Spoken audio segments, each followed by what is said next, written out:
So today, as you can see, we have another project that is underway, and what better way to start it off besides making another perimeter, this time in the Nether. These 272 perimeters, are still kind of annoying in the Nether, but the one good thing is there's very little obsidian, so running the World Eater is simply a breeze, especially now that we use the 3 wide trenchers a lot on this side over here for the small trench.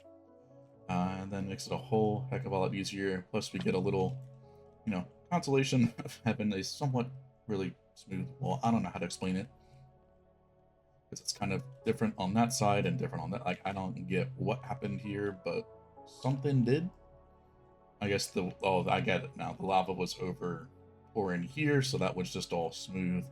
And then because there was no lava, the netherrack for a majority of this was blown up. And new wall was formed there. So yeah, it's nice and a bit of a weird thing at the same time, a little bit of lava overpouring, but it doesn't make the leader break. It just had a little bit of extra lava. You can see where it breaks some of the concrete powder on the edge there. So if you use some higher blast resistance blocks, you probably would be perfectly fine. But yeah, now it's time to just basically break this down and clear out the stuff here. Based off the title and that waypoint, you probably know exactly what's going on here. We have another raid farm, with the new stuff being announced, and raid farms are going to get in basically blown out of existence, and it's lack for better words, in terms of AFK in them for the most part.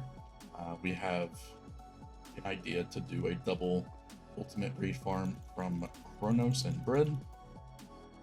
So we'll have that, and then we'll have a Battleman Bank in the center, so we chose this location out, which is why, this location wasn't terrible. I mean, a lot of lava, but being in another waste and a partial soul sand valley isn't the worst thing, besides the soul sand making the perimeter a little bit more difficult to make with the sand walls and such. But overall, this went pretty smooth, so now that we have the nether side, cleared out, I can focus on the overworld side. So I'm gonna go do that, run that World Eater. That one's all built up already. We'll go run that, and then we'll be back once we have some progress there, and then we'll see what the overworld has in store. The nether side is just going to be for the processing chamber, really, and with the ultimate raid farm, there's no need to have another side. But just like we did with Lazy Raid and the original redstone perimeter, we broke the bedrock roof just because, and it fits in a lot better. I'm gonna go over to the Lazy Raid one over here, as we did the same thing here with the old Lazy Raid farm. Obviously this was poor planning on my end because the portal obviously is centered here for the processing chamber, so this was not meant to be all the way over there. It was meant to be from corner to corner, but you know how that goes and things change. So I didn't break this full bedrock roof, but it's a story of a different day. But yeah, so here we actually didn't store anything besides the glowstone, the redstone, and the gunpowder down here. So the main goal of this one over there for the double ultimate raid farm is to actually store everything, basically, just because of what happens there. So we had AutoCrafters, we had the glowstone crafters here, and then we had, that was about it because we only had those two. And then we had just, everything else. We had a couple loaders for sticks, but that's about it. And then we have the rest for gunpowder. That was all loaded and then sent down. A lot of hoppers, but, it is what it is. Kind of can't really use water in the nether, so we kind of have to hopper spam, unfortunately. But yeah, got a lot of glowstone here if we ever needed to do that. And then we have a little bit of redstone here that's being stored, but overall, mine is about a shulker box there, but we use so much redstone, the shulker box is basically nothing to us. So yeah, the main goal is, of course, we'll have to break the full bedrock roof first before we do anything with the processing chamber and stuff like that, but we'll get there eventually. So let's get back to the overworld, and then we'll be worried about this side a little bit later, since there's a lot to do before we even get to that. Alright, so the full render distance perimeter, basically, if we're playing on 16 render, this would be fully rendered, but I play on 20 for just the ease of loading this area. and the stuff if we're running world eaters and things like that. We only need a single bot. Otherwise, we need a couple at the very minimum. But yeah, as you can see here, we got a floor printer running by Floppy down here. Everything's all built up and moving along. This little pattern here that's sort of like a black and green. Obviously, for the emerald theme, we used the black and red before with the redstone one. This one, I think the green just is a lot, nicer to look at, and we're going to have the walls too. We do have a printer made for it. I'm still debating if I want to use the printer. For the floor, it makes a lot of sense because of the fact that, it's not smooth because you got all the bedrock and stuff like that. I'm debating just putting all the materials for the walls in the shadow hall and just walking back and forth to do that. I feel like that could be a lot faster, a lot easier. And the wall printer is, pretty nice, but I think I would only use it on a 1,000 block scale just because there's so much stuff that goes into that. Anything smaller, I don't know if I want to do it on that scale, so we'll have to see. But yeah, this thing's all working. Got all the materials in the 4 unloaders here. Obviously, yes, this printer can do 15 items based off signal strength, but we only have a few. Most of the patterns we only use a couple blocks for it, so obviously there's a lot of single type of blocks. So we have I think it's we got black concrete there. We have something else there. Black concrete, black wool, black stone, and then the lime concrete for the floor. I think for the wall, I did add lime wool. Obviously, you really can't use powder with these unless you were, of course, having the full floor smooth, which we could have done, but in 117 it's a bit more difficult as you still have the dirt patches and everything like that generate. So you could do it. It's just a lot more difficult because there will be a lot of empty blocks because of that. But yeah, this thing's going all the way across now. It's a 500 and some block perimeter, so it won't be too long till this is done. But of course, still gotta wait for this to be fully done. I could start making one of the walls here if I wanted to do the. I wanted to manually make the walls, which I probably will do, especially with the Rubik on the server. We could probably knock that out faster than it would be to make the whole printer.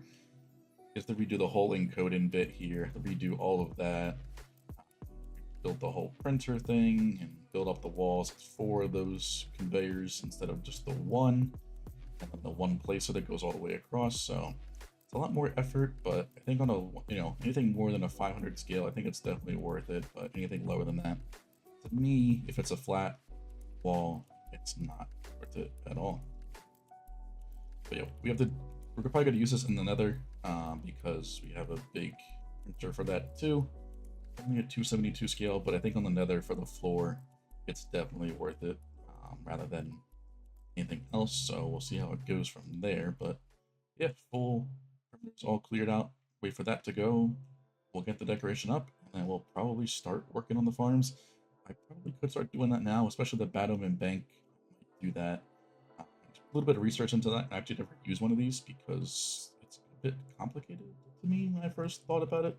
But now, so late into this game, I definitely can figure it out. Get something moving there. But yeah. Pattern's looking pretty nice so far. Look even better once we get the walls in. So we'll go from there and be back once we have some more progress. Alright, so we're back and we got the full floor printed. You can see the printer's all the way down the end there. And I got actually the Battleman Bank built up by Ive and Bread. So I gotta get villagers in these 3 pods right here. As far as I know, that's all I need. And I just fell off. Oh, I had to take sneak off, that's why. I was walking down, placing the rails and stuff. And fake sneak make that a lot more difficult to do. But yeah, everything's all good there. I need 3 villagers. I'm bringing up the sheep right now. We do actually need a blue sheep. For some reason, this was explained in the video, but I'm not going to be able to explain it, so definitely go watch the video link in the description below for that Battleman Bank by Ive. This blue sheep will stop Vexes from spawning. Still is a weird mechanic, but I think it's because they want to turn the sheep red. That's as far as I know. So I have the one little die right here that I will blue. place on there. I'm not going to place that block yet because now I got to go back and, you know, power all of said rails with the stuff. This will also be used for, you know, the villagers, which is why I went over here originally. So we got a little villager on the outside. That's mainly why I chose this area for it. It also had a village within relatively close proximity. That way we can get a villager breeder sort of kickstarted. So once I get the sheep in, I got a village breeder down there. I'm probably going to make it a bit higher now that I think about it with this rail and everything like that. So we'll go pretty high with the breeder. That way, you know, it'll make the villagers into the farm a lot easier because we can just drop them down instead of having to build a staircase like this every time, like I did previously with the last ultimate raid farm we made in the redstone perimeter. So we're gonna make 2 of them. There is some slight modifications now with the farm that make it, you know, a bit more reliable in a sense. So and things like that. So we're gonna just add those new enhancements, of course, just to, you know, make sure the farms are alive. We're going to have 2 of them, so it's going to be quite a crazy amount of items coming through here. But on most, you know, computers, you could probably run 3. That lag efficient on good server PCs, of course. We're just going to go with the 2. So we're going to put the Batman Bank, as you can already tell, in the center here. And then we'll figure out the nether side once we get to that. But for now, I'm just going to worry about getting the sheep in, because that's the easiest one of the 4 we have to move. Obviously, I'm not going to put the villagers directly into the farm yet. We're going to have to wait until we get the breeder kickstarted. I think I can get at least 4 villagers from the village. That way we can, you know, instantly get 2 layers kickstarted, which will be pretty good.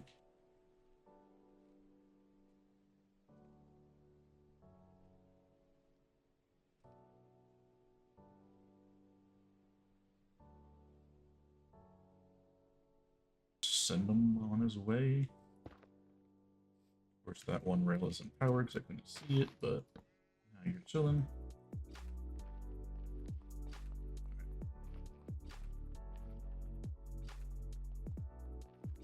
I'm gonna tear down the printer probably while I'm waiting for the villagers to be bred up and stuff. So, but yeah, for the most part, the floor looks absolutely pretty cool.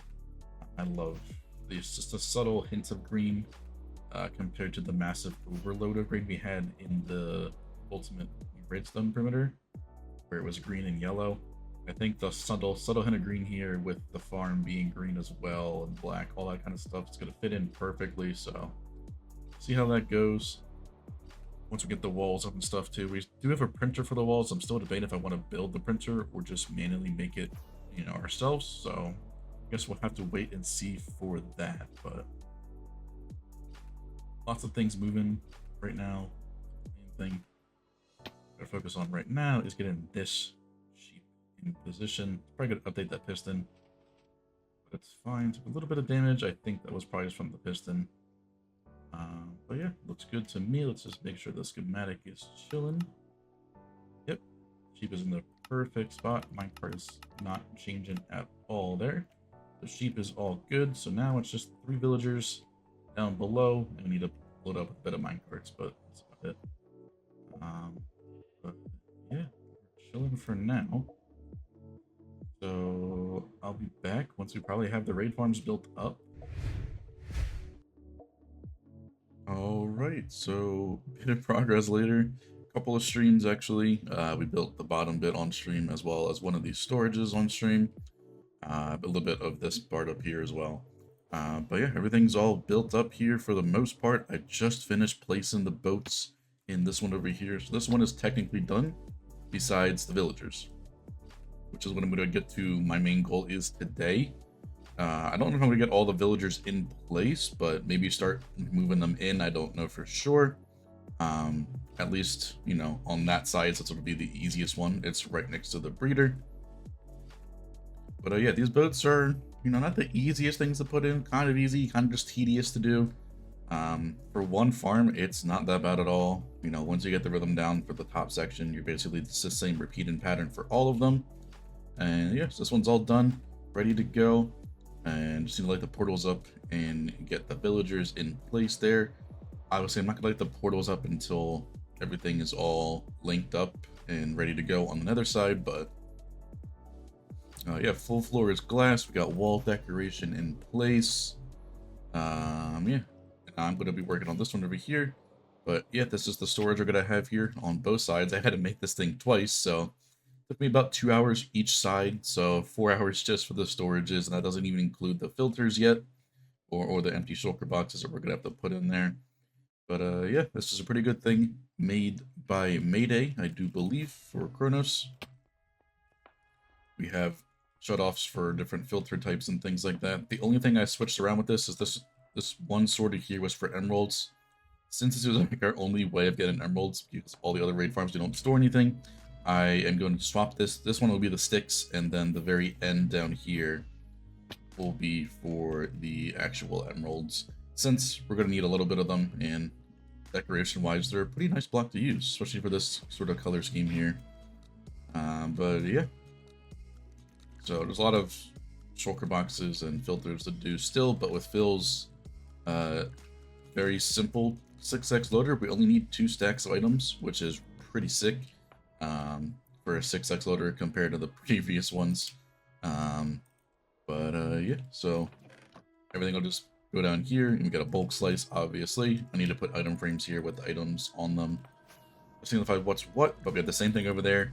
And the reason why we're not just combining it into one is it's just so many items. It's just easier with the portal link in to just have it go to this original storage that was designed for this as well. So we'll have a little bit of extended ice path in the nether that will link to this portal here per each farm.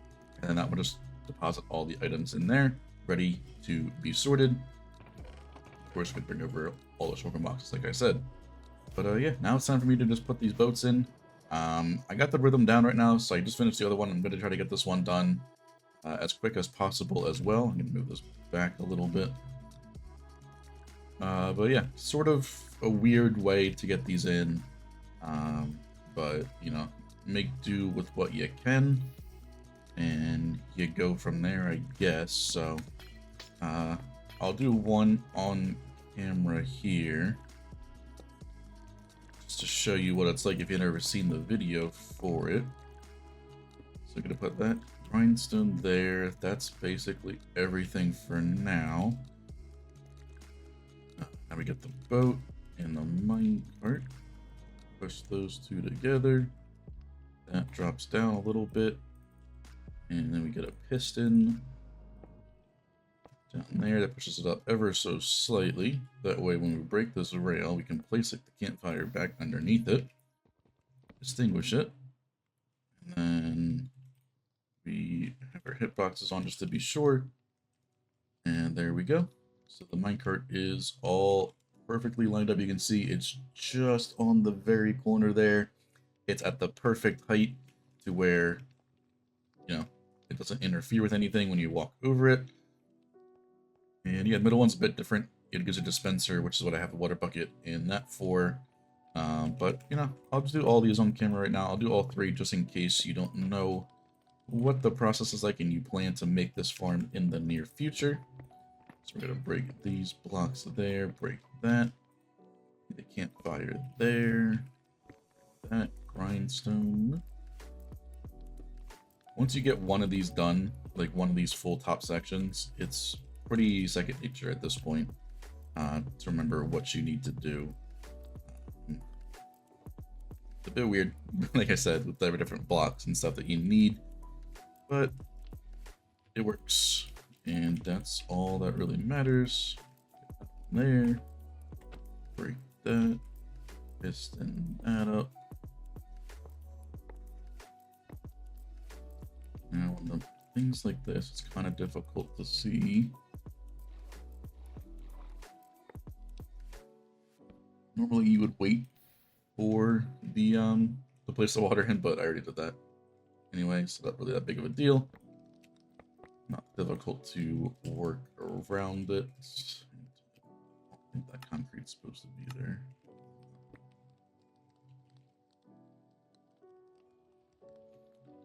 We should, yep. Sneak out of there. Minecart's perfectly aligned. Or minecart, the boat is perfectly aligned now. Alright, so now that we have all this stuff back in place, we're gonna put this campfire back. I'm gonna place these blocks again.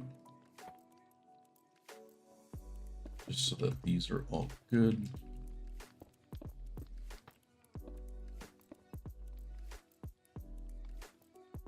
Alright, so now we break this block here. We're going to place a dispenser facing into that. Not that way. Not that way. Do it this way. That way. Put the water bucket in there. So that's that. Then we're gonna get our another boat.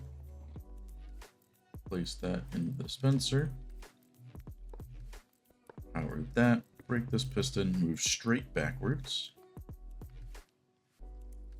And then turn it to the left. And then we're good to go. That's one side done. Now all you gotta do is break your stuff that you had here. So you're gonna want to keep the water. That's fine if it leaks down, it can't go anywhere. And you place the slot back there.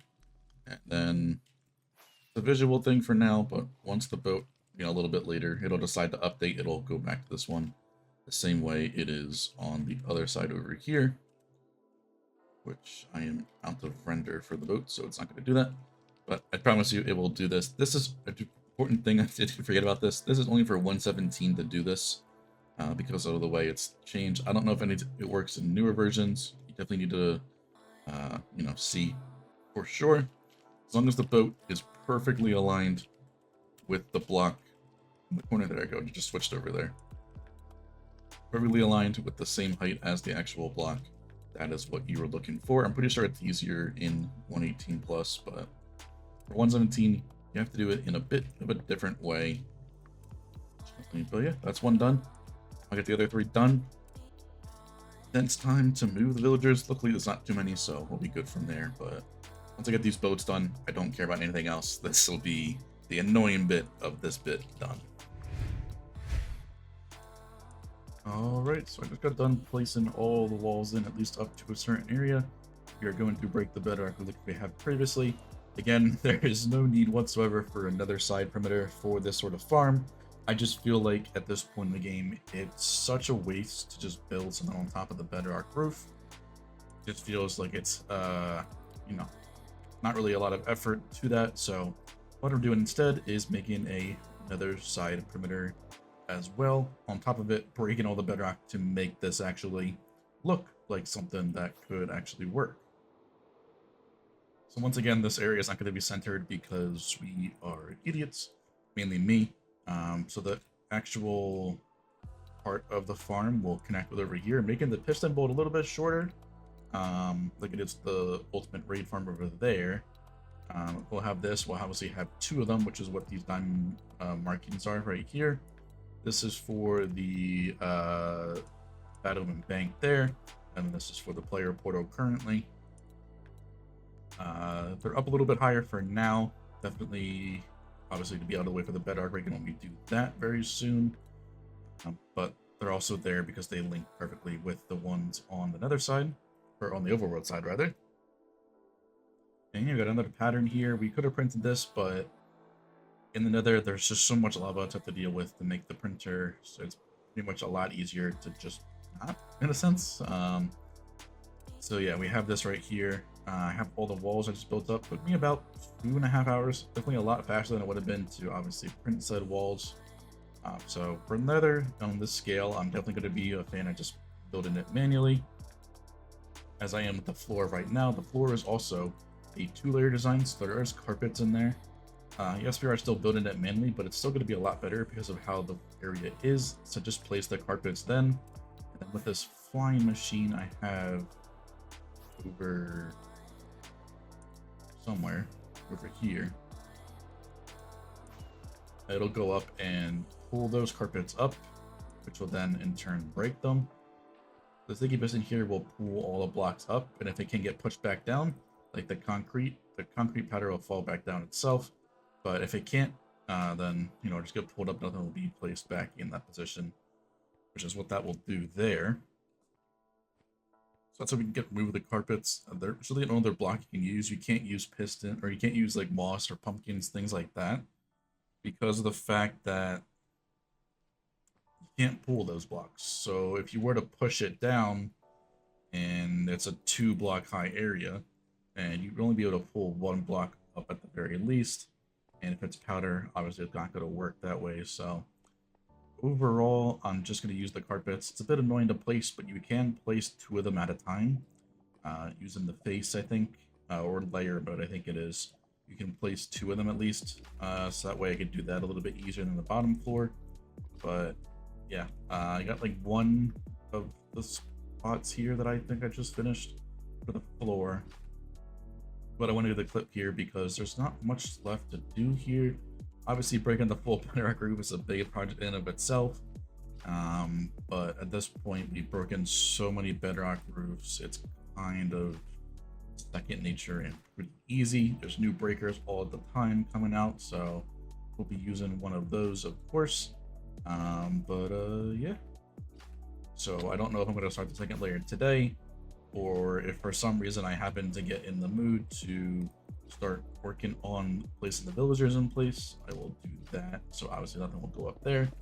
It all depends how the day turns out. I got probably about, I don't know, 10-12 hours of time IRL. Obviously not going to be playing the game for the full time there, but that's how much time I have to work with today. So we'll see how it goes. Otherwise, we'll be working throughout the week here, getting this project over and done with. I'll be back probably once we start working on the bedrock rigging. All right, a bit of time later, and we have the full bedrock roof broken, as well as the floor and the wall with the bedrock connection. If you have noticed, I do like to do this with the back bedrock overhead and the wall, so we sort of had this little, you have the overhead that we've got to cover, and if you just do a simple decoration that extends the wall, instead of going straight up like this and continue until the pattern ends, what you do is just crank it back a little bit, 90 degrees, and then just extend it by, so this block would be on top of this one will be on top of that. So basically it's just this straight up thing like this, just on a flat surface instead. And that connects it to the bedrock. It makes it a seamless transition in a sense that, the same height, obviously. And then you have basically a giant hole in the bedrock that has no overhead whatsoever. You could also do this with just by breaking all the bedrock here, but if you do it with a single layer, it's a lot easier because every block at this layer is already broken because this is the actual overhead. So if we count this, we use a 2 overhead. So we got 2, 4, 6, and 8. That's all 4 layers. Obviously, the 5th layer starts right here, so all of the bedrock is broken on all 4 sides. But yeah, everything's all in place, and decoration is completed on the floor. You can also see it's one of our very first dual layer ones. And yeah, the carpets were a bit of an annoying thing. This would be a lot easier if we just printed it instead, but that would have been the smart thing to do, but it is done in the end. So I guess we'll have to wait and see for the next one. But this one, I love how it does turn out. Despite it being annoying, the floor does look pretty amazing. It's a bit of on the darker side, but it still does fit the overall vibe with obviously the emeralds for the double URF we're going to be having in the center. Those 2 diamond blocks mark the portal for the actual on-off switch portion of the URF, so we got 2 of them in place. The thing we're going to do with this, because they're so close together, I think we're going to just run the Battleman Bank here. Get all of the pillagers that we could ever need, which is like the 45 or something in here. I think this thing can hold. We could also extend this longer if we wanted to, but we may not need to do that. So yeah, the idea is just to have them all stored up here. So once we get all 45, I don't think we'll ever need any more, because that'll be like, what, 22, I think, chances we can, run this farm. And if we run it more than that, we have a personal issue at that point. And we could always just, we have a pillager outpost here. We could make something with that, but, this is the better faster way to get a bunch of them, and it automatically sorts them all out, which is why I need these mine carts. So once everything's in place, technically it is all done and dusted. I did add a couple of small crafting stations here that we have used in the past that are pretty quick. I think they're by command Leo. But yeah, so we have those. We want to craft it into redstone blocks and emerald blocks, mainly because there was already a storage made, so we could just attach it here. Yeah, gotta figure out what I gotta do for this bank here. Again, it should be pretty straightforward. I think I gotta just get battling once and that'll kickstart it. But overall, I don't fully remember how it works, but I would assume it should be pretty straightforward. So I'll get to that, and we'll probably be back once this area is fully operational, and we can wrap this project up. Alright, so this is the full farm in action. I am actually testing this for the very first time, so you will actually be getting the all reaction here with both of these running. I hope the new server can perform on this and get it both running at full speed. If not, it's not that big of a deal. Yeah, it would be cool to have them both run under 50 ms. But I guess we'll see. Just warming up here, we're getting a little bit higher than I would have liked. But we'll see. Portal linking seems to be good though, so thanks Bread for giving me the distance between the two. Everything looks good so far, so of course links to the farm by Garlic Bread in the description down below.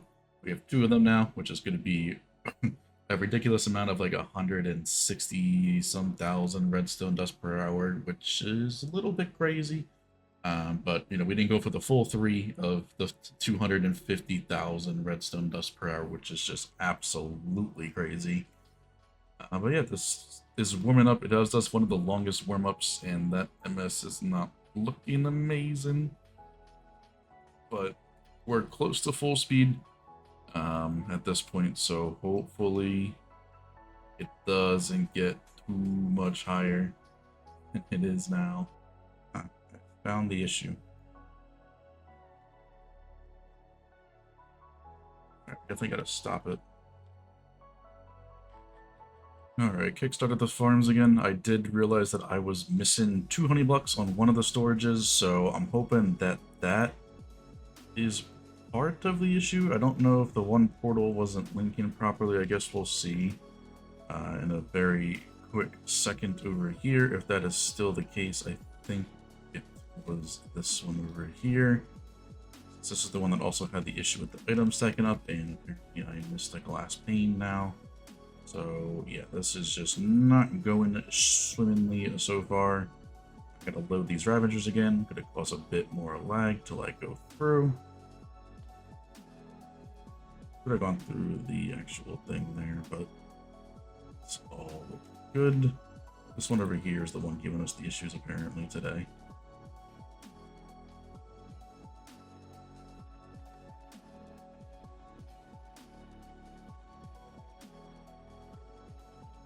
Alright, so now that's part's fine.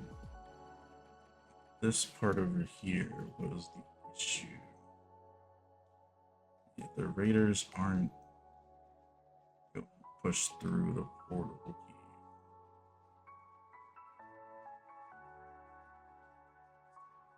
Considering this one's linking fine, it's making me think that the boats are not aligned properly for this one here, because the ones down here are working, it's just the ones up there. Boats look fine though. I'm slightly confused why they're not getting pushed over. So I'm going to ask Chronos just to be sure, but I'm likely leaning towards the boats. Considering the bottom ones here are running perfectly fine, these top ones should be as well. So I'll be back once this is fully figured out. Alright, thanks to Bread, I think we are all situated now.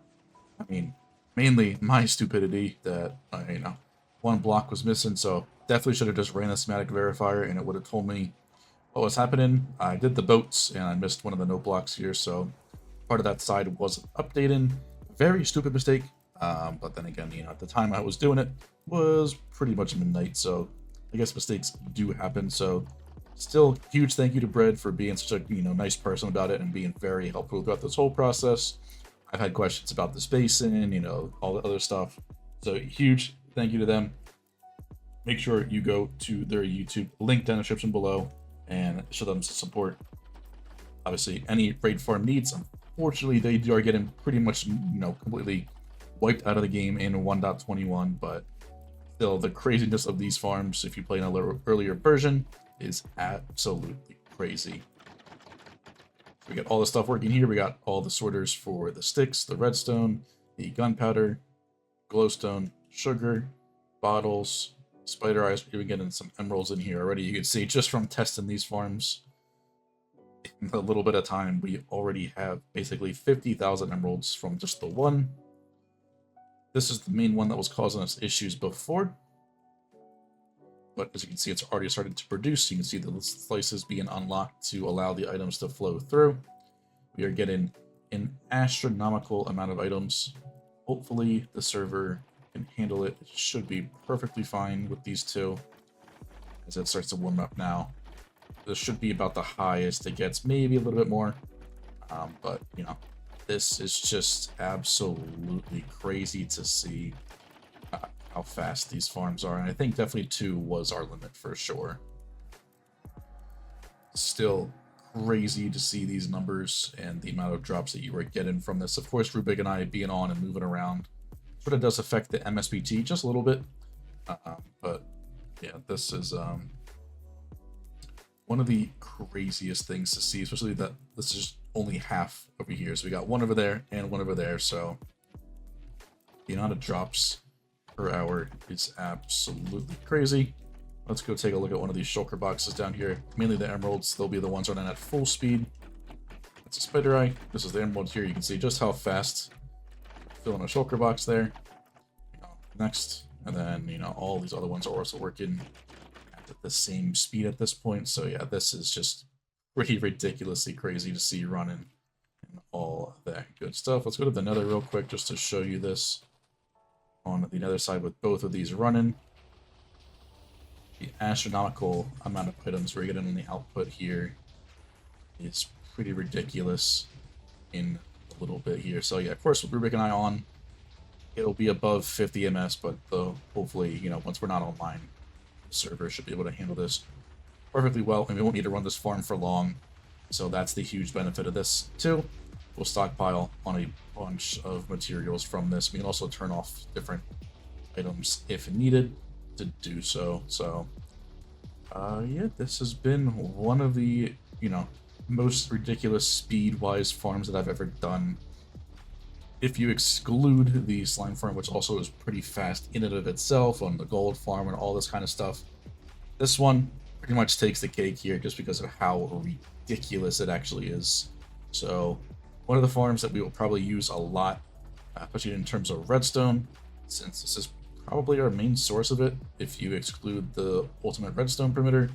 And there's really no point to run lazy raid anymore because this thing outproduces it by a little bit, not just by a little bit, by a lot and everything else, because we actually are collecting every single item type here rather than just the redstone, glowstone, and gunpowder from the lazy raid.